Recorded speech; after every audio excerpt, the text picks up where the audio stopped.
banga bagwe David olingo omuntu eyawusibwako omuntu alina degree okola otya ebintu eby'abaana abamaze school dropouts nezi nali mazo kimanya nti omuntu okusoma kyanjawulo n'okola sente kyanjawulo alisi gwazo sofuna bangi abasomye holiday naye wembeera wano nekola photocopy eyo nsobola okufuna okusinga omulimu nambadde nkola ki wasomerera nenfuna envaawo nengenda gye nagenda nengenda Juba eyo nenvaayo to cut the story short nagenda okuva Juba.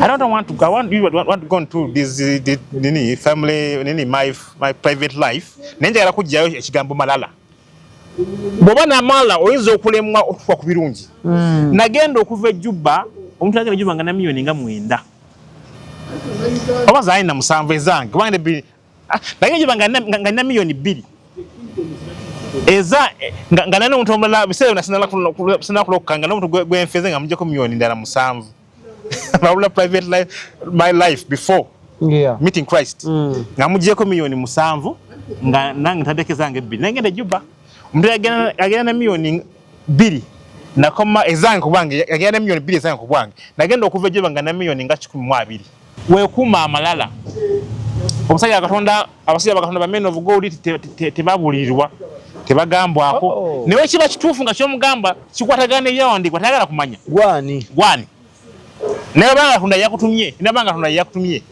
obweko lo kyomugamba tagala tumagwe lwakigwe waki yatumyenzi waki yagambye nzi olidi niyo kyogera otya nti man of God naganya kwogera naye nawo okuseera olidi kaba kawedde mu bugu kati ekyo zakale tushakalina wale omuntu abatagala kusaba kisonyiwo nga enda kyakoze ekikyamu agonoga amalala gano agekisibu genjugerako ng'osobezza naye ng'omuntu ayagala yagamba ze seenenya n'owaganyala yes abantu tulina amalala in fact amalala topic endala gy'oyinza okutuma erinnya oyinza okutuma topic eddala liri pride the silent sin. Yes, pride the silent sin. Kwegamba kyekibe ekirala nga tomanyi nti okirina ngokola ekibi nga toweefera nayo kubanga okola ebintu ebirala ng'obubbi omanya nti nabbye oba oyenze oba okimanya nti mtu kinakoze si kituufu naye omuntu nga kubanga waguze 5 ku 3 n'olanga ozimbye tokitanga mu buntu kiringa ekyali kibi tolina nawo kisensi naye nga kiba kibi bw'obanga weegulumiriza bagamba naye nkoze nnyo notandika n'okubisiimingiramu togambwako tebakuwabula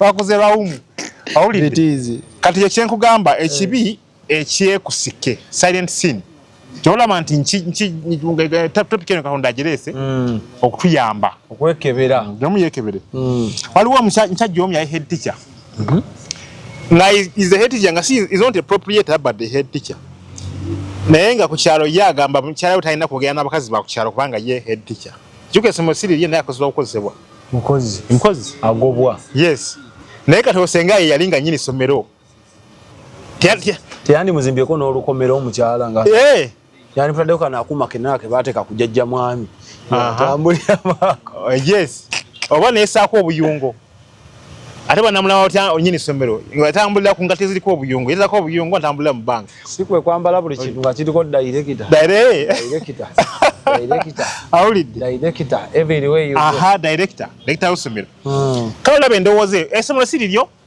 nawe okozesa okosebwa naye omukyala otuyagala yogere n'abakazi bakukyalo kubanga gw'oli kulwa ssomero ngeri nnyini lyo si gwe nnyini yo kati ngamba buno pride ey'obusirusiru amalala amasiru agekitumba bagali agali positive nti omuntu alina kyekodde ekimala ekirabika azimba ekalina ng'eno hoteri alina byakoze ebirabika naye ng'omwana akatonda era toyinda kukyewa tolina kuvimba byonna obikola amatendo gaddawa eri nnyini kyo katonda yekka alina okwebwa ekitiibwa akitegeera ebyokulabika bingi naye nga tuyinza obikendeeza waliwo omusajja omu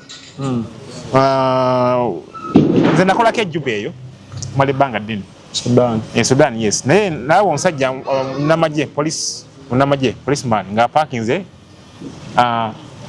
pikipiki ye eya poliisi ku mulyango gw'oli wakolera mu dduuka namugamba omusajja pikipiki eziba abantu bangu bakasitoma ekyandibadde oba okugijjawo ogamba nina ensonyiwa yakuba mukube luyi n'amusamba n'amutuuza wansi awulidde bya'Malala kubanga just oli mujaasi opakinze emmotoka ya poliisi kati ekirabange ekyokuba mujaasi kikulu nnyo n'okuba nga bagenda twala wali eri ogende ku ttalo 49 dakiika emu kagwemu n'ogula vitiizi n'ogipaaka maze n'oyisaako amannya gonna amanya eyamalayo n'owandikako eyamalayo vitiizi nga n'ekigambo eyamalayo tolina wekiwandiika ekijjawo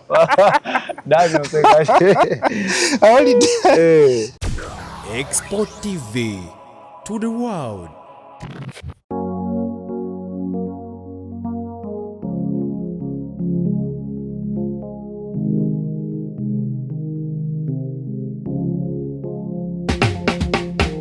Kankwanjulire Cambridge Junior School esangibwa Matugga Kito bano beesowoddeyo okubangula omwana ow'omulembe guno. Omwana agenda okufuluma ng'alina obukugu obulala bungi omuli okukozesa ebyuma bikalimagezi oba kompyuta, okuwuga, okuyimba n'okukuba ebivuga byonna ate nga ne co-curricular activities tetuzisudde muguluka. Buli nzikiriza y'omwana essibwako essiira, tulina day ne boarding.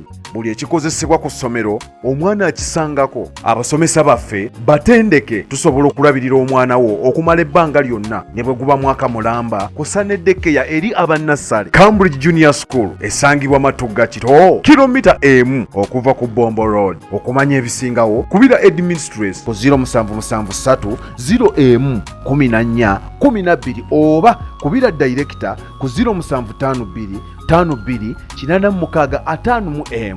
Cambridge Junior School, a well for knowledge.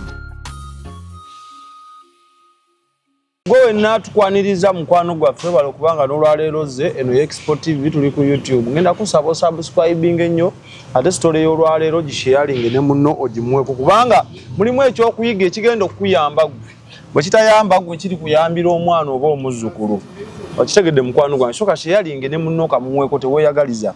Naye nga tetunaba kugenda wala nnyo tusooke twejjanjabe mikwano, tusooke twejjanjabe. Sina kirala kye ngenda kujjukiza olunaku olwaleero, ngenda kujjukiza mikwano gyaffe ennyo aba God Hills Herbal Medicine. Bano bakujjanjaba endwadde gwe zoosuubira okuba nti za mutawaana nnyo naye nga bakozesa obutonde. Okitegedde Herbal Medicine nga bakozesa obutonde.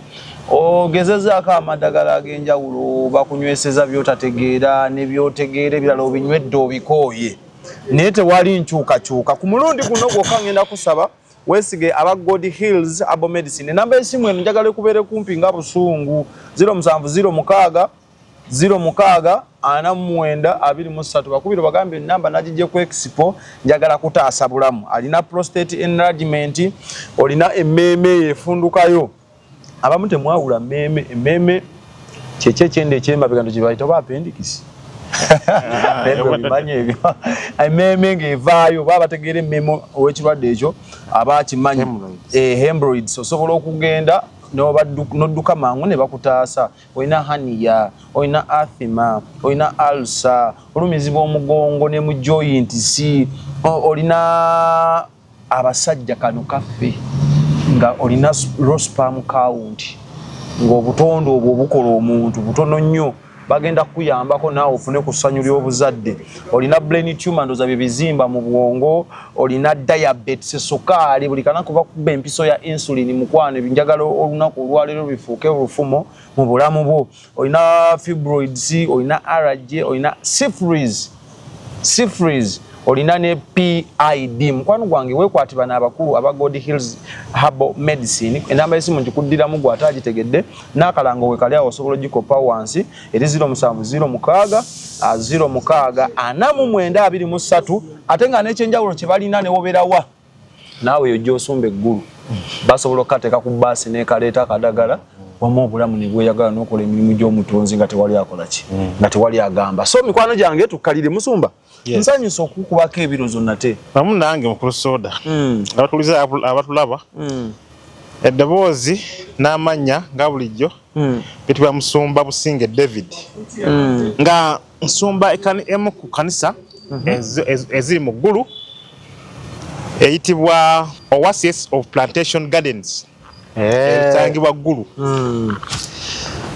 wala ekinzije ewala ebintu information eno Mukama gyatuwa okuleeta eri abantu nkulu nnyo ate nga erina okubeera ku mutimbagano nga expo okusobola okumanyikibwa abantu abangi bw'ataba expo teri mutimbagano mulala gwonna gusobola kutambuza njiri eno kugenda mu bantu abangi ekitambuza nno okuva eyo mukulu soda kwebale kutambula nze kyemanyi ku ggulu eki anti mu biseera bya covid abayimbi ogenda owulira ggulu eri omukulu amanyikiddwa nga Jeno Kalebu akandanwaho abasinga gwe tumanyi nga Salimu Sale so genda kusaba abakulu abo bambo ndozo mazo babuuzaako abo bazo babuuzaako tusimbule fune kalamu n'olupapula osobola okubaako nawe byoyiga amalala kiki nga sinakuwenda ku mutwe gwa leero mbalamusizaako nnyo abakulu abatulaba era abatuwuliriza yonna gy'oli tusinziza yonna gy'oli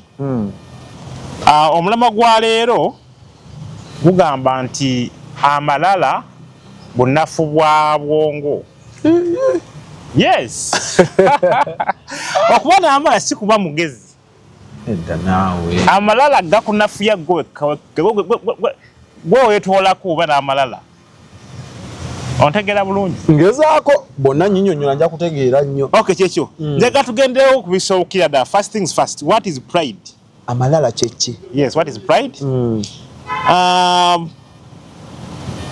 pride is a feeling of deep pleasure or satisfaction derived from one's own objectives ekakiddemu kyosome mpolampola nsobola obavuunulira nabo bagenda tutambulire wamu pride is a feeling of deep pleasure or satisfaction amalala kwe kuwulira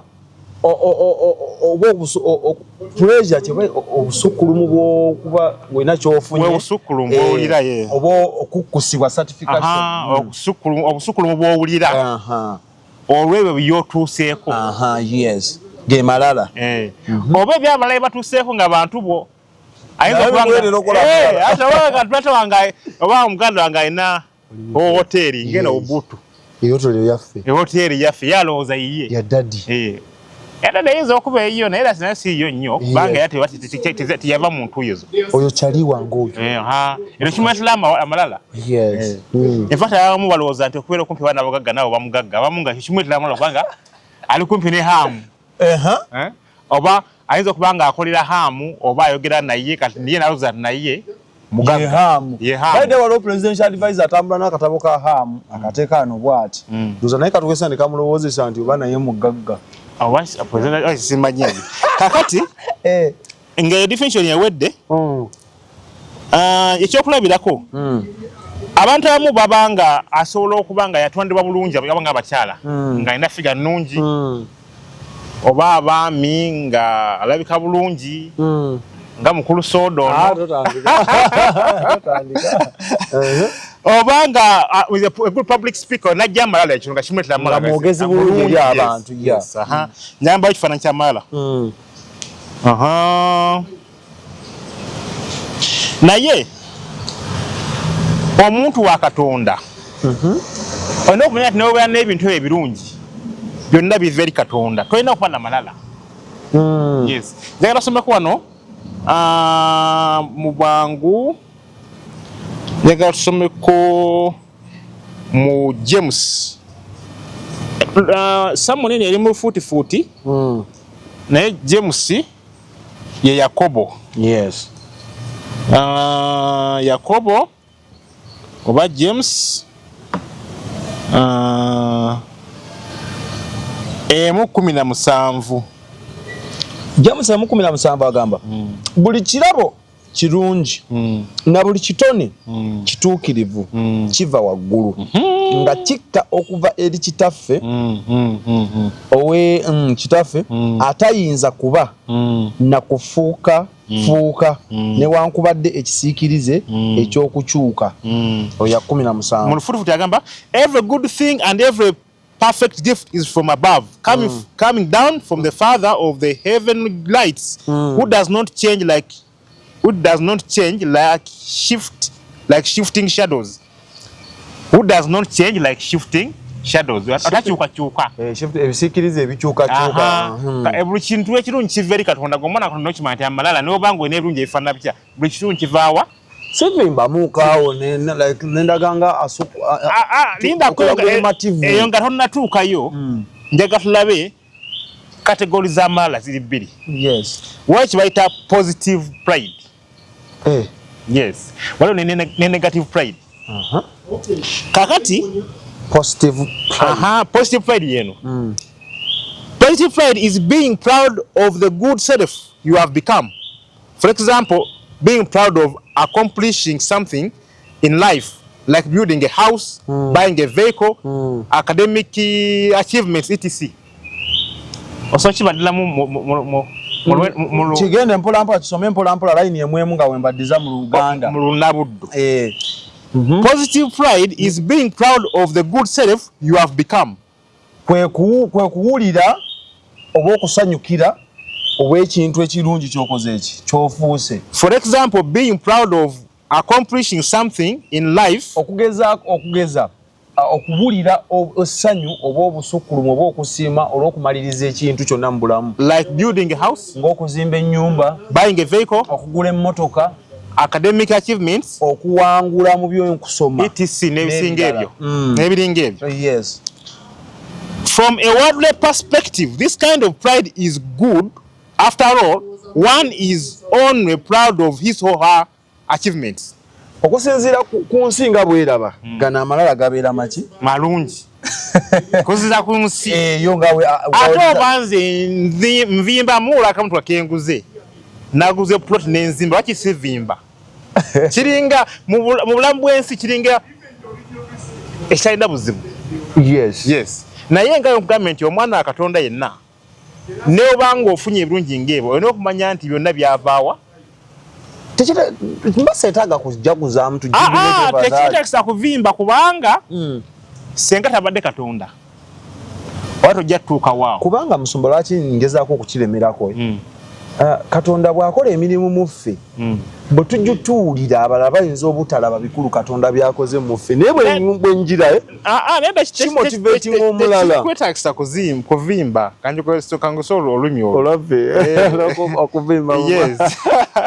Ekitiibwa kidde ekidiza eri Katonda kubanga bangi batetenkanya ffena tukeera ne tuyiiya soda ali wano ku xpotv navudde nange ndi gulu nabyenjiya naye waliwo ebigaana holiday kano balina kyofunye ng'omanya Katonda jjukira mangu omwana Katonda jjukira mangu nti ebirungi biva eri Katonda abadde Katonda tekiwadasa kuzimba sirina kukola ng'example ery'abalala nti ankoledde naawe asobola nanti simu kweraga sikudda onolowooza nti wali wasalo nnyo tolina nawe baana kubanga toyagala kunenyezebwako kubanga waguze ploti wazimbye ennyumba.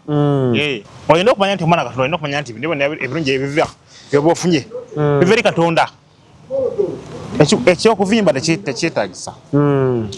Genda webaza Katonda obanga olina kanisa gyosabiramu twala ekimu eky'ekumi webaza Katonda beera mukakkamu oba n'ensobi ikkiriza nti okoze ensobi wetonde naye otamu wagula emmotoka abatakyagala nakumanya oba akoze ensobi oba takoze tayagala kumunenya saawa zaagala zajja ku kyaki oba n'abantu ennyini abamuli okumva balaba enjawulo mulamu bwe nga bwakyuka olwa kintu kitono nnyo ng'ekyo.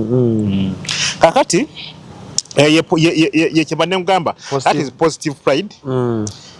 I have to comment from the worldly perspective this kind of pride is good, but from as a child of God, you should understand that every good thing comes from above. Omwana Katonda olina okimanya nti buli kirungi kiva eri ye Katonda ali waggulu ennyo. Yes.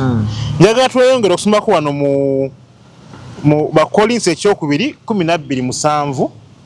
That is Second Corinthians Bakolinso ekyokubiri 12:7. Bakoliso ekyokubiri 12:7 agamba bw'ati. N'olw'obukulu obusinga ennyo obw'ebyo ebyabikulwa nemenga okugulumizibwa ennyo kyenava mpeebwa eriggwa mu mubiri omubaka wa Setaani okunkubanga nemenga okugulumizibwa ennyo. Oyo yali Paulo yaliweerwa amagezi mangi nnyo. Manyi Paulo yalinga omujuliza disciple omuyigiriza wa Kristo owe-13 kubanga naye yalondebwa Kristo ng'ava e Damasika ng'agenda ku mirimu gye egy'okutulugunya abaali abagoberezi ba Kristo mu biseera ebyo.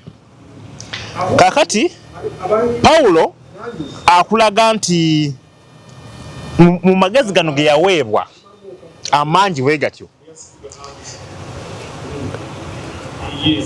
Yesu oba Katonda yakimanya nti asooka okubeera n'amalala. Paulo yali mugezi nnyo era ebitabo byonna byawandiika obiraba byonna ebitabo nga babiwandiika. In fact endagaano yonna empya kumpi ya Paulo ng'ayinza okyenyumiriza nnyo nalowooza nti amagezi gagge so nno gamuweebwa okuva eri Katonda. Kyabagamba nti olw'ensonga eyo olw'obumanyi bwe nali nnina Katonda yandeetera omulabe yansindikira omulabe wa Setaani. Yes, Paulo yalina ekizibu. Abasinga bagamba ba theologians abasinga bagamba nti yalina ekizibu ky'eriiso. Tekiri muno mu Bayibuli ekizibu kyennyini naye agamba ye Paulo agamba alina ekizibu. Kyayita eriggwa kino kyayita thorn in the flesh. Eriggwa mu mubiri. Eriggwa mu mubiri. Naye nga kiteebereza okubanga Paulo yalina ekizibu ku liiso. Naye ng'ekyo Katonda yakimuteekako asobole oliba nayagala okwegulumiza ng'ajjukira nti era ekizibu ekyo nga kimujjukiza nti amagezi ago sigago. Kakiwa kyembalina kugamba nti wano buli magezi buli kituukibwako ekirungi kiva eri Katonda. Tovimba. Okitegeera? Era bw'ovimba oba weetadde mu buzibu. Osanga Paulo senga teyafuna ekyo kizibu ekyo ekyeriiso nga kyolowoozebwa yandibadde muntu amalala nnyo ng'alaba ali complete kimu talina kye yeetaaga yandivimbye. Kati ye positive pride. Kati then wali kibayita negative pride. Amalala totala agateetaagisa mabi. Negative pride oba oyinza ogayita foolish pride. Busiru. Oba oyinza ogayita psychological error. Psychological error in the sense that you erroneously think you are what you are not. Mu butanwa olowooza oli kyotali. Yes. Oli kyotali. That is what I call psychological. Impersonating tukitwalira bwerudu. Okweyita kyotali. Well, not exactly, but that wetwala okuba nti impersonation may be something different. Naye kiyinza oba kiri no impersonation is something different. Weewulira okuba nti oli kyotali. Yes. For example, omuntu abeera ne million 10 n'alowooza nti mugagga. Ng'alina just money. Ye mundowooza nalowooza nti bwe bugagga. Olugedde bulungi abaana babeera ku TikTok balowooza nti basere. Yes. Nibayibika n'ebijaketi. Oba kikalo kyekyo naye kyenjagala okuggirayo nti kyekyo omuntu okwelowooza nti ekyo ky'olina kikubeeza kiri kyolowooza nti ky'oli. Okitegeera? Naye nga miliyoni 10 sente nnyingi, miliyoni 10 bugagga. Nga tolina bya properties miliyoni 10. Awulidde. Miliyoni 10 abantu bazifuna n'olunaku olumu. Abamu bayinza okuba abazibba abalala bazikola mu bizinesi. Zisoboka n'abazisipending eri abazisipending nga one night. Kakyo kyegamba buno obusirusiru. This is what we call foolish pride or negative pride. Omuntu okubanga olowooza nti oli kyotali. Hallelujah. Okay, this refers to foolish and irrational corrupt sense of one's personal value, status or accomplishments. Njikudiremu? Ebigambo binene. Yes. N'ekyo bitegeeza binene genda mpola twabo banfunamu. This refers to foolish. Kitwalibwa ku busiru. This refers to foolish. Kitegeeza obusiru. And irrational. Irrational kwe kintu ekitakwatagana.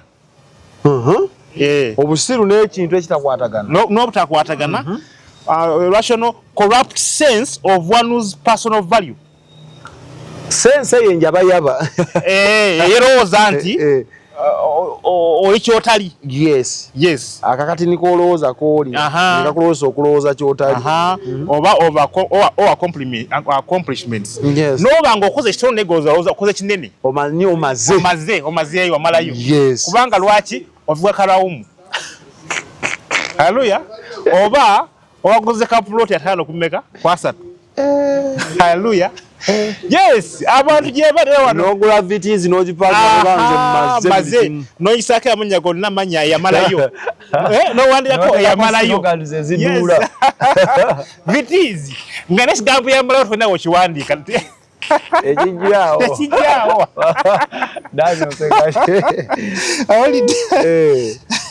Nene newerango kalo guze. Anyway, that is it. That is negative pride. Yes. Yeah. This means kitegeeza people with negative pride abantu abalina amalala ag'ekisiru don't know what or who they are exactly. Tebamanya kye bali ekyaddala ekituufu. Ekyanamaddala tebakimanyi. Kubanga toyinza kukola muntu toyinza kusaako eyamalayo ku vitizi nonkakasa nti omanyi kyoli. Toyinza nkakasa. They attach too much false value to themselves. Ndeka. Yes, omuntu wewa newesaako ebiwawatiro byotalina. False value gye mmanyi weetekako omuwendo ogutali. Yes, nakyeko gwotayako bino. Osaako omuwendo gwotali. Owulidde? Abantu net worth abantu abalina sente they are worth billions of dollars, hundreds of millions of dollars. Okitegera naye kati gwe okwanti okoze ekintu kino olosa nti you are there. Your net worth billionaire. Wa billionaire. Okitegera ndowoozayo etali bituufu etali bya ddala. Mu Uganda osanga ba millionaire nga beeyita ba billionaire. Yes. Nemwe Uganda oza mulimu ne billions bameka bali bameka. Nimune abatufu abazina tebeeranga. Naye ate osanga abantu kale bwe kugamba kyekyo omuntu okibayita pride oba amalala ag'ekisiru. Abage nice one psychological error. Kanyumidde. Kwe kulowooza nti oli kyotali. Ekikyamu kutegeera. Olowooza nti oli waggulu w'ekyo ekituufu kyoli. Ekituufu kyoli kiri wansi naye olowooza oli waggulu waakyo. Weetwalira beyond yo original oba ekituufu kyo. Ekituufu kyoli n'okikomya oba kitegedde.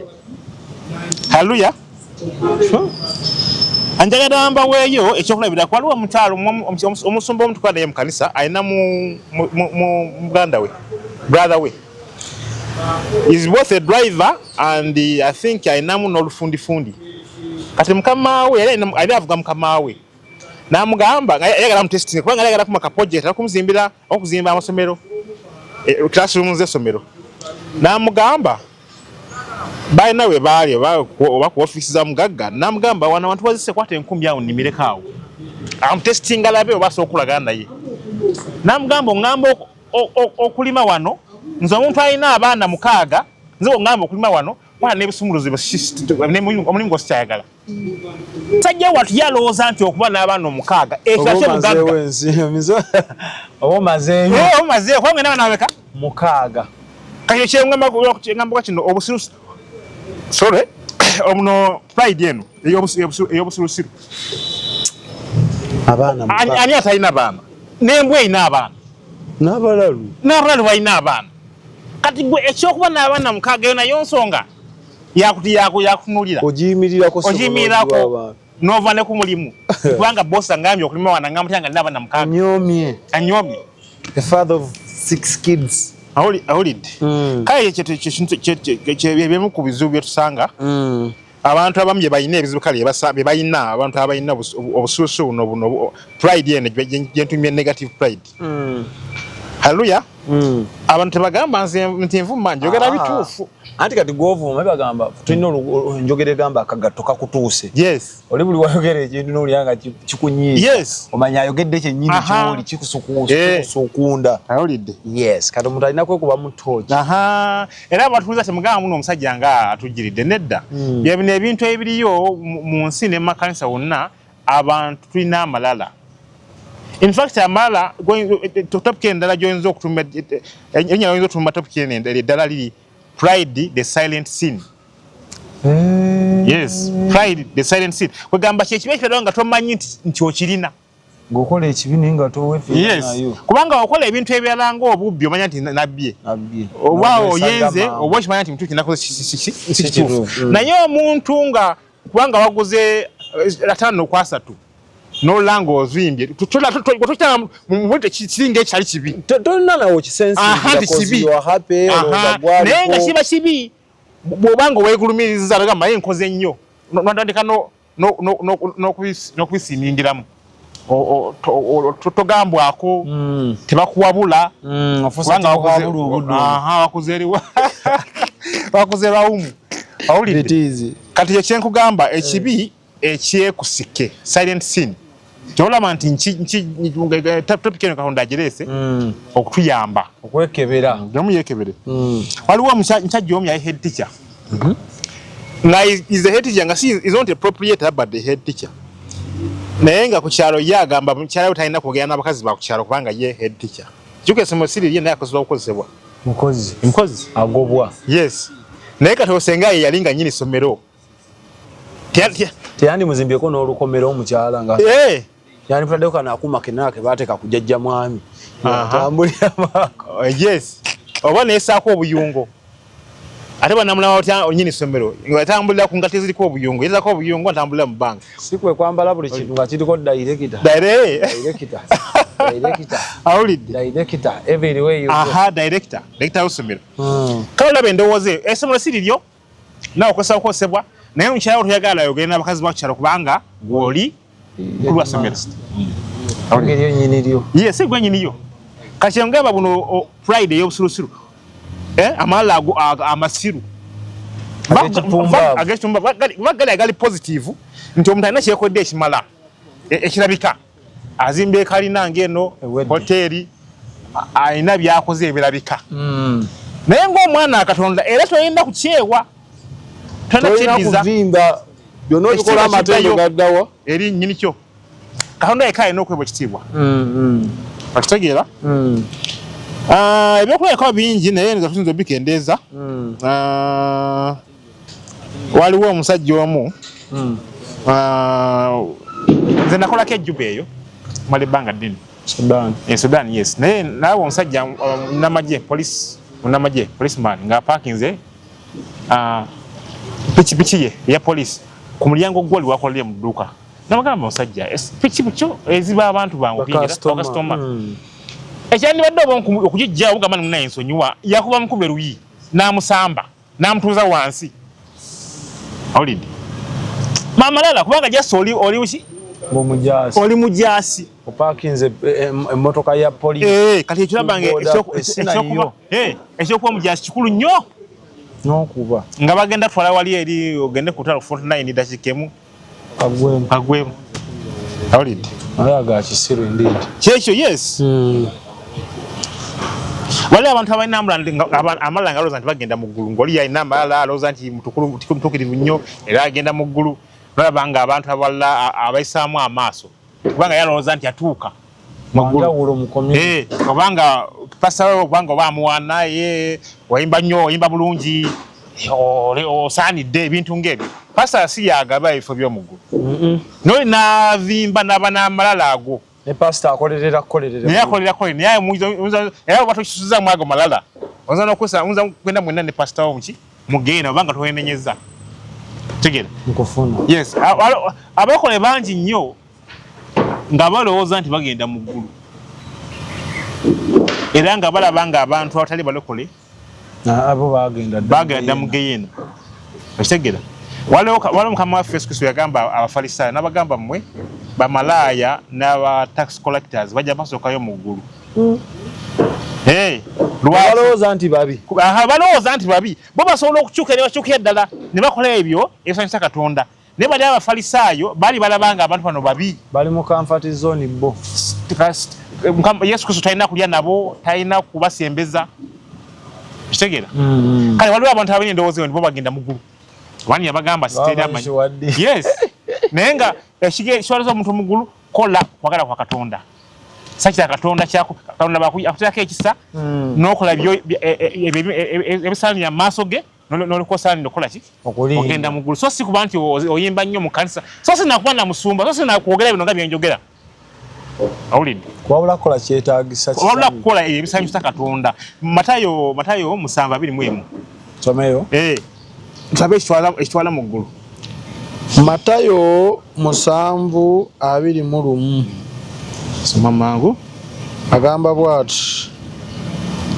Buli muntu agamba nti mukama wange. Si nti buli agamba. Nti mukama wange. Si ye aliyingira mu bwakabaka obw'omu ggulu. Wabula akola kitange ali mu ggulu by'ayagala. Naye nga nakyo kisa okola Katonda by'ayagala kiba kisa kya Katonda era ne obanga weerowooza nti okikola manya nti Katonda yakubeera bubeezi. In fact Bible egamba nti oyo ayirowooza nti ayimiridde yeekuuma aleme kugira ki? Aleme okugwa. Ayogedde naye yerowooza. Yes, oyo alowooza nti ayimiridde. Yeekuuma aleme okugwa. Nti amalala nze natuuka. Sitaani tabula waayingirira. Ate amalala tegatekomana kuba nandiga n'abaguuna abayita men of God nga wokyogedde. The mighty one. Baina malala. The anointed one. Bweweera kumenya kibayita amalala genda mbasumba nze ndi musumba sina kisimanyi. Naye ndigojjawo amaanyi agakola amalala. Kyengamba abasumba. For them at least. Talina kuba na malala. The anointed one. Anointed one. The overseer. Anointed ani yagamba mbu anointed kitegeeza genda mu ggulu. The overseer. Ate bamu tebalina anointed by the Holy Spirit. Some of them are anointed by the evil spirit. Kusinza ye bakola. Anointment yakyuka. Anointment ye very wansi. From the gates of hell. So oyinza okuba nga oli anointed by what? By who? Awulidde? Kubanga omuntu obanga osomesa ebitali tekwatagana na Bible toyinza kugamba nti oli anointed by the Holy Spirit. Obanga olina omululu obanga byokola byonna tebikwatagana na njigiza ya Kristo. Tebitambula ne Kristo. Toyina okasa nti oli anointed. Abamu kale osobola okuba anointed naye wakati awo n'obivaako nga Sulemaani yali anointed. Naye bw'osoma wano First Kings 11 omutima gwa Katonda gwava omutima gwa Sulemaani gwava Katonda. He was anointed naye wakati eyo n'abivaako mu lugendo wakati. Actually mu biseera ebyenkomerero ebisembayo omulamu bwe ng'agenza akaddiwa omutima gwava Katonda n'atuuka n'okukuma ebyoto eri bakatonda abalala ebya Katonda abalala. Sulemaani naye nga teyali anointed. Kale ekyokubeera anointed si ekikulu naye kusigala nga okola Katonda ng'osaba Katonda akubeeze mu kisa ekyo ekyokukola okwagala kwe. Kubanga Bayibuli egamba nti oyo aligumiikiriza otuwa nkomero yakola gikola ki? Kati naye ng'oli musajja wa Katonda weekuuma amalala. Omusajja wa Katonda abasajja ba Katonda ba men of God tebabulirirwa tebagambwako. Naye kiba kituufu nga ky'omugamba kikwatagana ebyawandiikibwa tayagala kumanya. Gwani. Naye banga Katonda yakutumye, obeeko ky'omugamba tayagala. Era atuma ggwe lwakigwe. Waki yatumye nze? Waki yagambye nze? Niyo kyogera otya nti man of God aganya okwogera naye n'agera nawo okuseera. Kaba kawedde mu bugwe. Kati ekyo. Zakale tushakalina. Wale omuntu abatayagala kusaba kisonyiwo nga enda kyakoze ekikyamu. Agonoga amalala gano ag'ekisiru genjugerako. Ng'osobezza. Naye ng'omuntu ayagala yagamba ze seenenya. N'owaganyala. Yes. Nembala kolejja ebiri. Naye nga ye teyenda yagamba seenenya. Obanga alaba okwenenyeza omuntu ali wansi oba mu byenfuna oba mu ngeri eyo alabanga kiba kimuswaza abamuyiseko awo malala ga kisiru genjugerako wano obwanga oli musumba toyagala kwenenyeza ndigazo mbu musumba yenenya atya obusirusiru kiwulika kita nti musumba yenenyeza Sitaani aba akuliyo owaaye musumba tasobya gwenze taatawo mu mwoyo ngere ku makya kwetondere gwe ndiga gy'ensumba nze besibye wange baffe tebiriyo tata w'abantu mu mwoyo ffenna tuli baana ffenna tuli sije nagamba abaana Katonda kubanga ekyawo baana Katonda kyanjawulo omwana Katonda y'oyo akola okwagala kwa Katonda olaba mu maaso ga Katonda mulimu abakozi n'abaana ba Katonda njagala nsomeko wano omanye enjiri y'abantu bonna abasumba n'abatali njagala mu maaso ga Katonda mulimu abaana n'abakozi okitegeera njagala nsomeko wano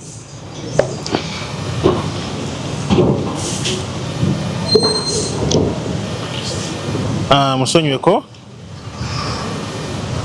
naye nga banoonya akajindirira xpotv to the world.